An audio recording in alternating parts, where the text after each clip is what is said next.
Isang magandang araw po sa lahat ng ating mga kababayang Pilipino. Mabuhay po ang bansa nating Pilipinas. Ito po ang bansa nating sinilangan. At ito naman po yung dampa ng farmers market. Pwede po kayong magpaluto po dito at mamamalingki po kayo doon sa farmers market at dadalhin nyo po dito para magpaluto po. Ito po ang dampa ng farmers market. At mula po dito sa dampa ng farmers market, natanaw po namin na ang farmers garden po, napakarami pong mga tao po na bumibili ng mga bulaklak. Yon sila guys, yung mga bumibili po ng bulaklak. Punong-puno po yung bilihan ng bulaklak po dito sa farmers garden. Yan po, February 14 po, 2024. Alas 3 ng hapon ito guys. Yan po, ang dami po nila. At napakarami pong nagbabantay po dito dahil dikit-dikit na po yung mga tao po dito na namimili. Kaya naman maraming mga security guard po dito na nagbabantay po, na nakamonitor. Yan po.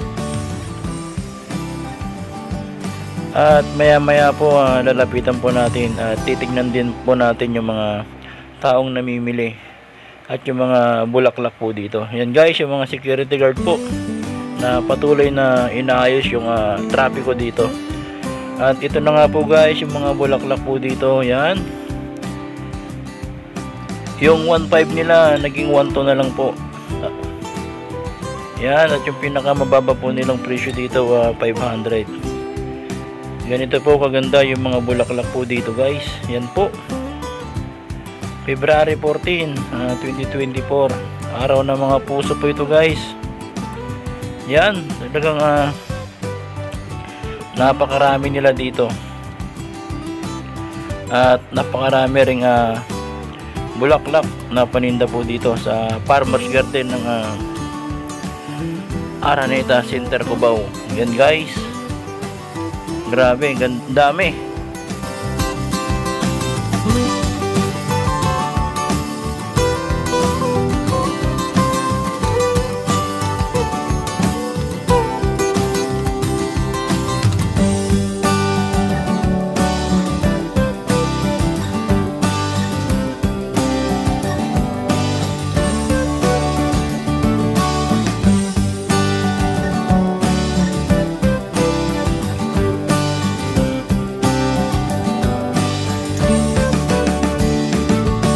At ito naman po yung mga kababayan natin na bumibili ng mga bulaklak po dito sa farmers garden.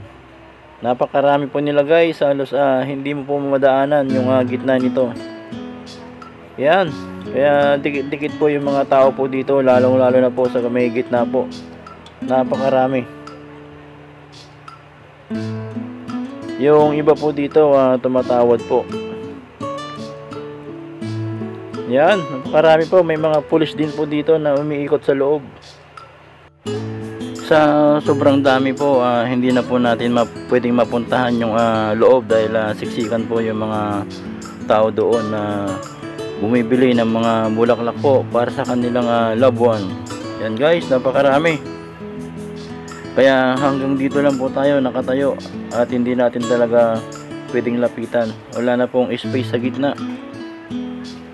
Napakarami.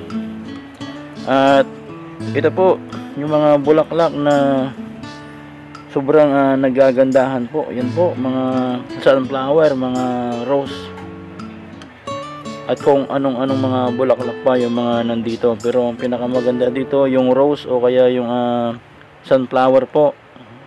Yan yung mga madalas po na binibili ng mga kababayan po natin. Yan. At maraming salamat po sa panonood. Sana nagustuhan nyo po ang video na ito. Happy Valentine's po.